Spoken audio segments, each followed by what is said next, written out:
राधे राधे।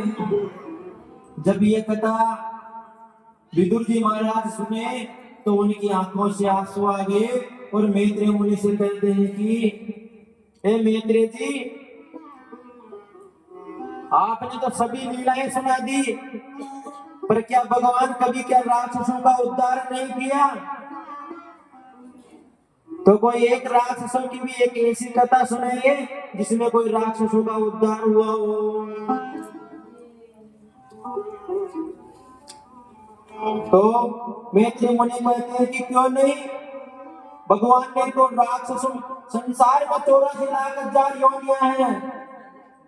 भगवान तो सभी जीवों का कल्याण करते हैं। भगवान तो चाहते यही है कि जीव मुझे याद करे और मैं सभी जीवों के कष्टों को हर लूं, सभी जीवों का कल्याण करूं। पर जीव ही नहीं चाहता कि पहले भगवान को याद करे। पहले तो वो संसार के सभी को याद करता है और जब संसार में उसका कोई साथ नहीं देता उसके बाद के अंदर वो भगवान को याद करता है।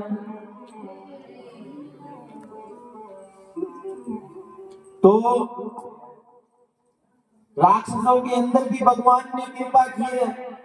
अगर भगवान राक्षसों पर कृपा नहीं करते तो प्रहलाद जी तो राक्षस कुल में जन्म लिए, पर भगवान ने उन पर भी कृपा की है। जब हिरण्याक्ष को बड़ा भगवान ने मार दिया था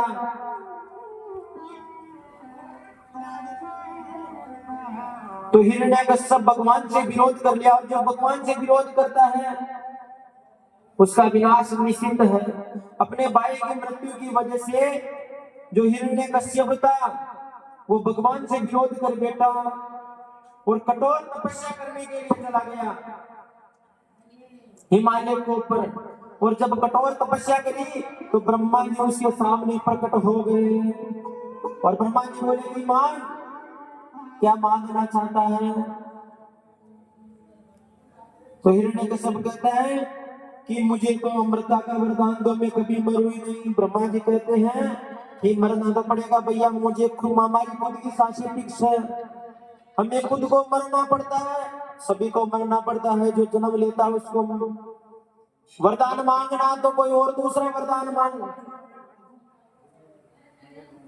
तो उसने वरदान मांगा कि मैं दिन में मरूं ना रात में, ऊपर मरूं न नीचे, बाहर मरूं न अंदर, अस्त्र से मरूं न शस्त्र से, मानव से मरूं न दानव से, और 12 महीने में से मैं किसी भी महीने में ना मरूं।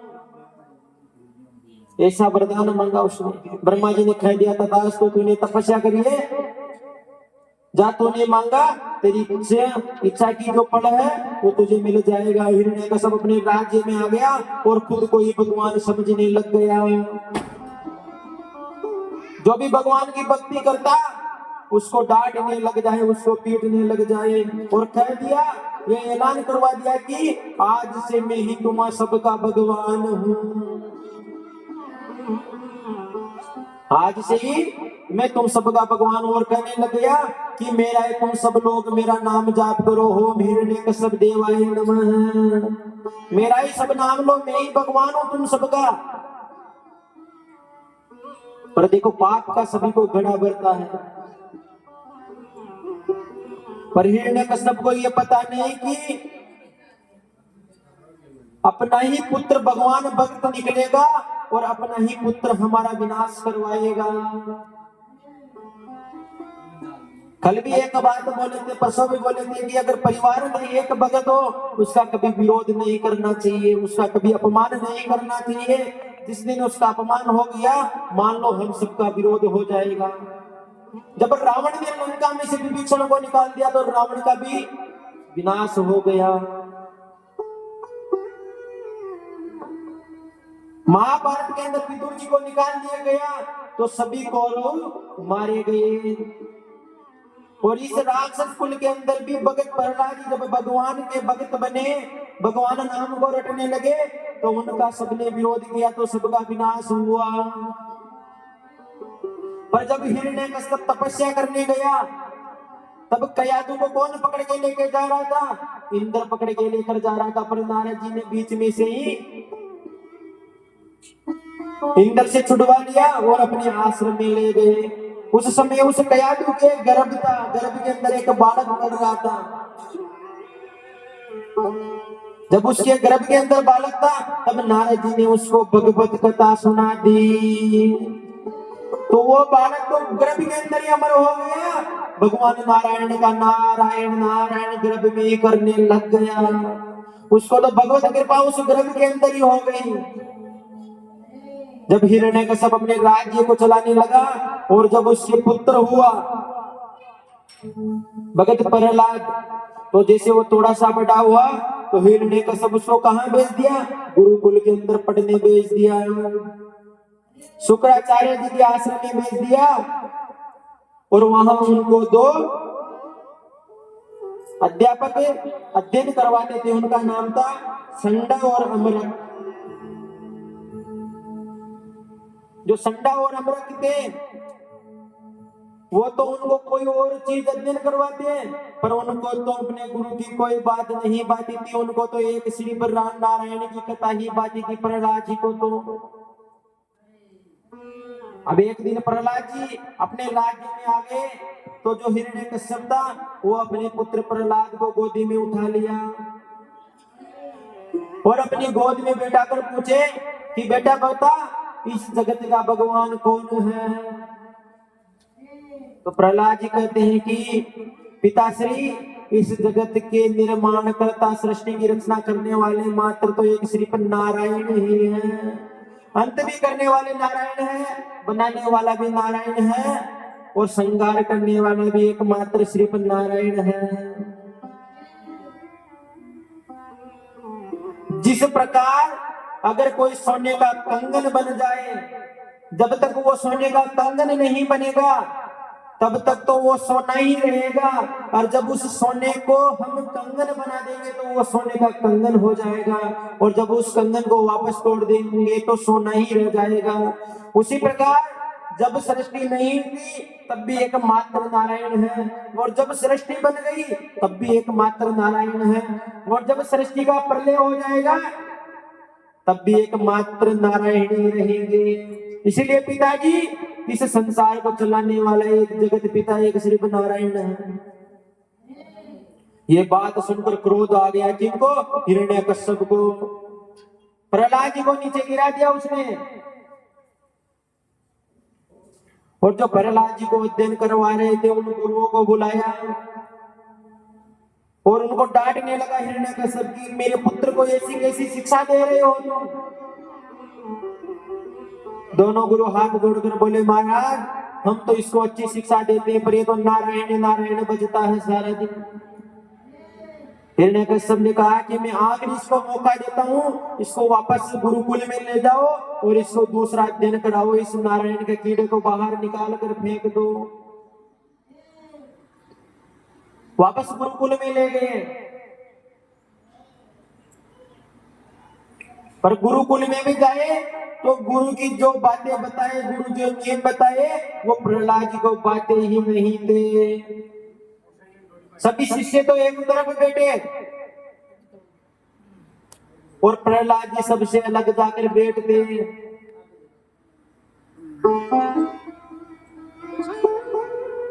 अब एक दिन दोनों गुरु आश्रम से बाहर गए हुए थे और प्रहलाद जी एक साइड में बैठे हुए थे।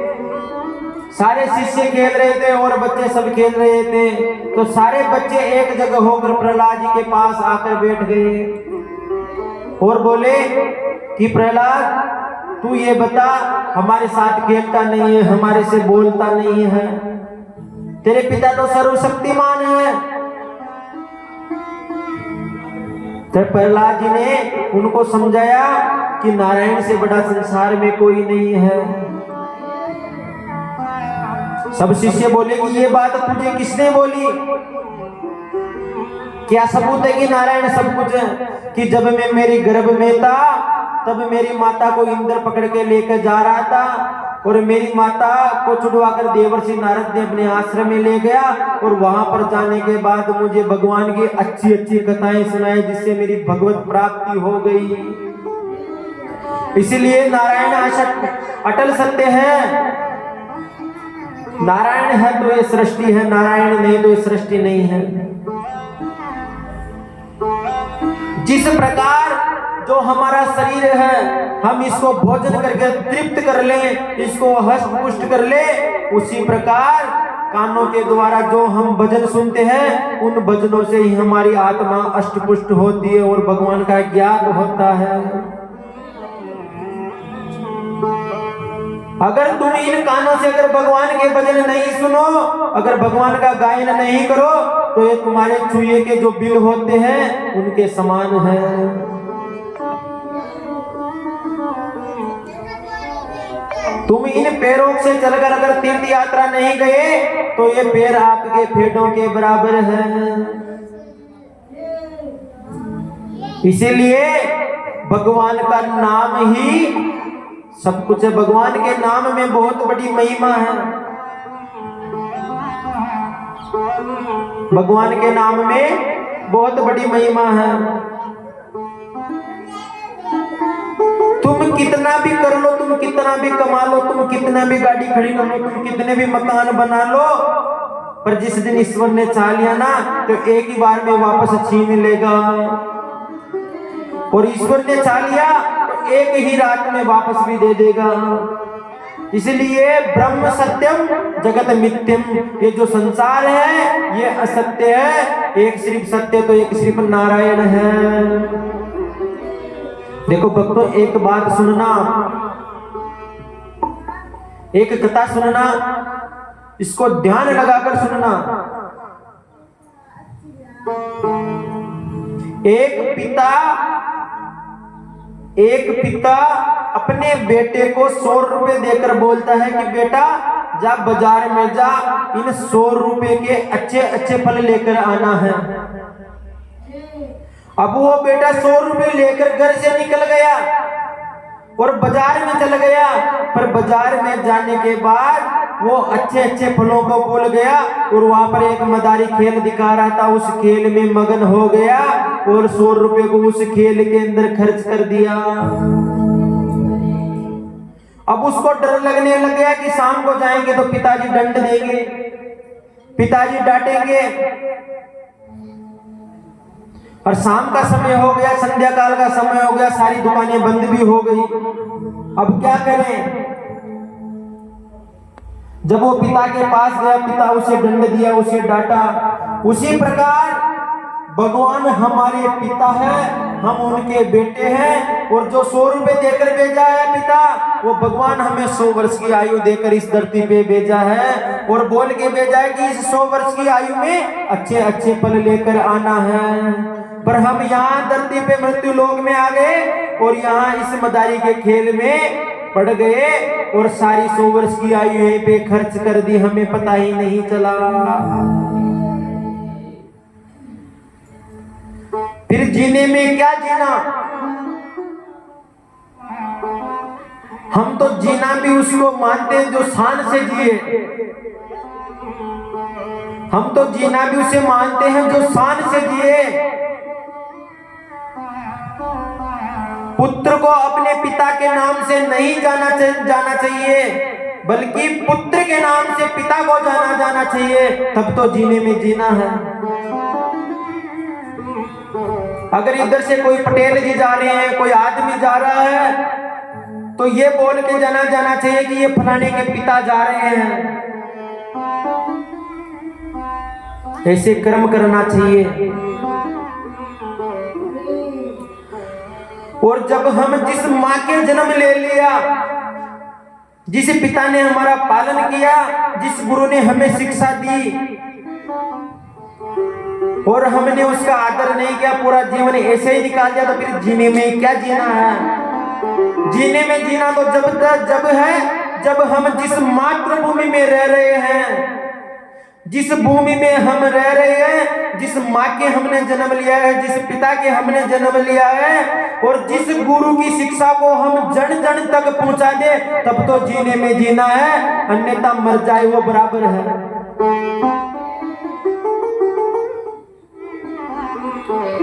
हम तो सभी माताओं से भी यही निवेदन करते हैं, या तो पुत्र सूरवीर को जन्म दे, या कोई देश भगत को जन्म दे, या कोई बड़े संत को जन्म दे, या कोई माता पिता की सेवा करने वाले को जन्म दे, तो उसका जीने का कोई उद्देश्य निकले, तब तो उसका नाम हो। ऐसी संतानी का पैदा भी क्या करना जो जन्म लेकर हमें ही कष्ट दे रही है। इससे बढ़िया तो माताएं बांझ रह जाए जो अच्छा है। हम जिस मनुष्य जन्म में अगर हमारी माँ का, हमारी मातृभूमि का, हमारे पिता का, हमारे गुरु का अगर नाम ही नहीं किया, तो फिर जीने में क्या जीना है। जीने में तो जब मजा है जब हमारी मातृभूमि को हमारे नाम से पहचाना जाए।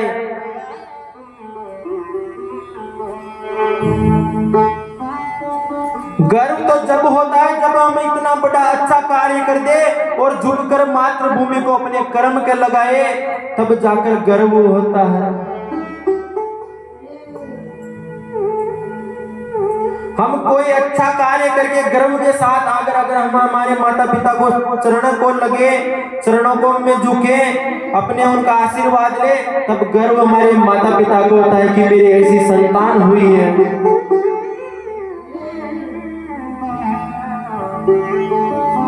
इसीलिए सभी माताओं से निवेदन है, या तो कोई देश भगत को जन्म दे, या कोई संत को जन्म दे, या कोई माता पिता की सेवा करने वाले को जन्म दे। और क्या कर्म कमी थोड़ी है, मातृभूमि की सेवा कर जाओ, माता पिता की सेवा कर जाओ, गुरु की सेवा कर जाओ, कोई संत की सेवा कर जाओ, तब तो हमारा जीने में सार्थक है।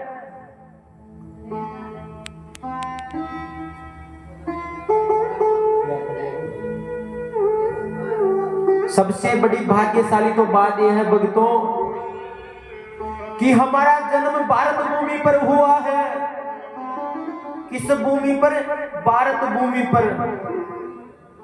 जब लाखों करोड़ों जन्म हम अच्छे कर्म करते हैं, तब जाकर एक बार भारत की भूमि हमें मिलती है। भारत में जन्म लेने के लिए बहुत सारे जीव तड़पते हैं, बहुत महात्माएं तड़पते हैं। भारत कोई ऐसा वैसा देश नहीं है भक्तों। जितने भी पूरे 222 देश है पूरे विश्व में, कितने 222 देश है, पर पूरे देश में भगवान का कोई हाथ, कोई पाकिस्तान है, कोई भगवान का हाथ अमेरिका है, भगवान का सिर चीन है, ऐसे करके भगवान पूरे विश्व में फैला हुआ है, पर भारत एक भगवान का हृदय है। इसीलिए भारत में बड़े बड़े संत पैदा हुए हैं, बड़े बड़े वीर पैदा हुए हैं, क्योंकि भारत की भूमि भगवान का हृदय कहलाता है। अगर हम उस हृदय में रहकर भी अगर हम भक्ति को प्रकट ना कर सके, तो फिर किस काम के भगत बनकर घूम रहे हैं हम। आप एक चीज का ध्यान रखना भक्तों, भक्ति कौन थी? सीता माता भक्ति थी। सीता माता का क्या नाम था? भक्ति देवी। क्या? भक्ति माँ। और जब भक्ति को रावण पकड़कर कहां ले गया? लंका में ले गया। जब भक्ति लंका में चली गई तो राम जी नहीं गए ना। और भक्ति के पीछे पीछे भगत हनुमान जी चल गए। जब भक्ति और भगत एक जगह हो गए तो राम जी अपने आप वहां प्रकट हो गए। और जहां भक्ति और भगत दोनों एक जगह प्रकट हो जाते हैं, वहां भगवान अपने आप चार भुजाधारी प्रकट हो जाते हैं। बोले वृंदावन बिहारी लाल की जय हो। तो सभी शिष्य प्रहलाद जी से बोलते हैं कि हे प्रहलाद, नारायण में इतनी शक्ति है। प्रहलाद जी कहते हैं हाँ, एक बार तुम भक्ति करके देखो। तो जब दोनों गुरु आए नहीं, उससे पहले ही भगवान जो प्रहलाद जी थे वो उन शिष्यों के सहित आनंद में मगन हो गए। सभी शिष्यों को लगा दिया नारायण नारायण, और मस्ती की भजनों में झूम उठे। और जब दोनों गुरु आए और उनके साथ साथ हिरण्यकश्यप भी आ गया।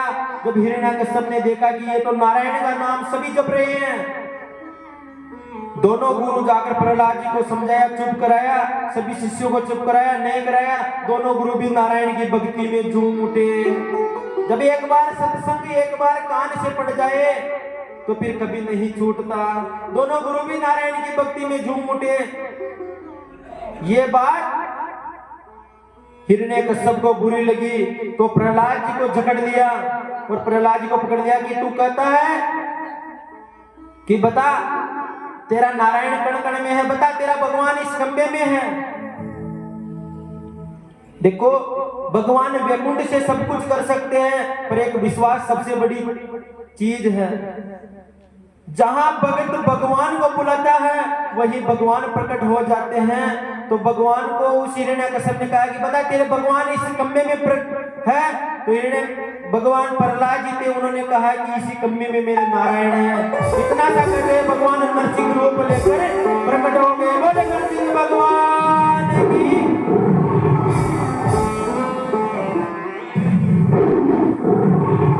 नरसिंह भगवान प्रकट हो गए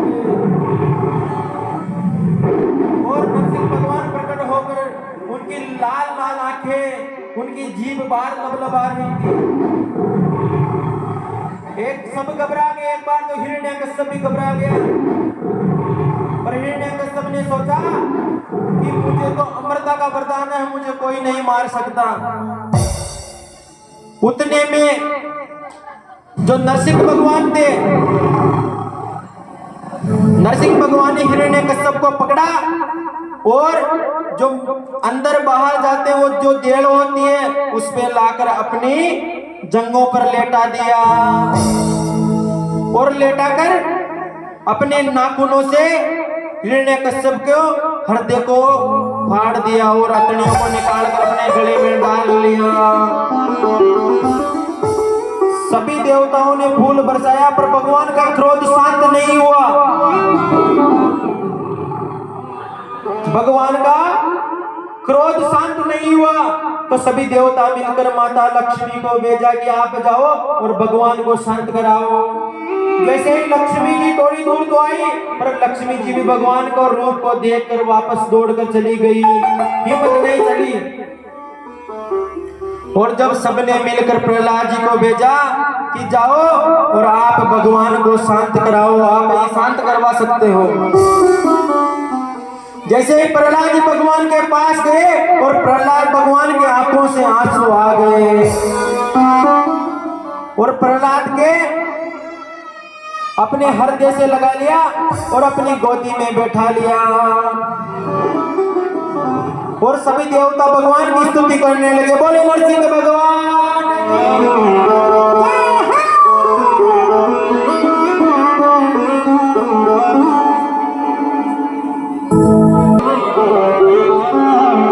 जतन कर मेरे रोज थोड़ा थोड़ा हरि का भजन कर ले, रोज थोड़ा थोड़ा प्रभु का भजन कर ले।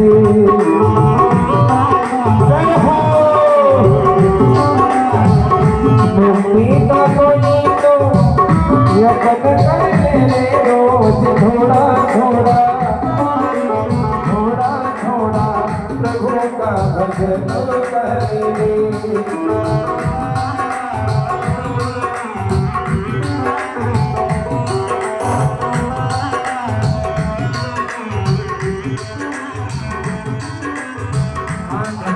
करेगा तो बड़ा ही सुख पाएगा, भक्ति करेगा तो बड़ा ही सुख पाएगा।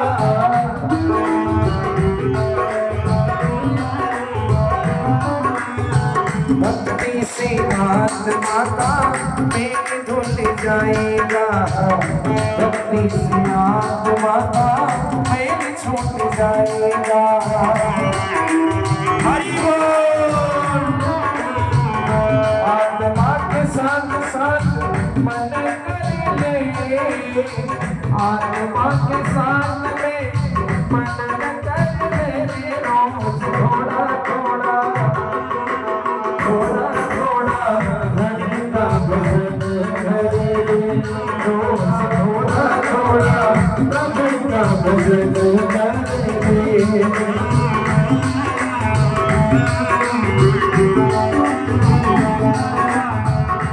मुक्ति का कोई तू जतन कोई तू जतन कर मेरे रोज थोड़ा थोड़ा थोड़ा थोड़ा हरि का भजन कर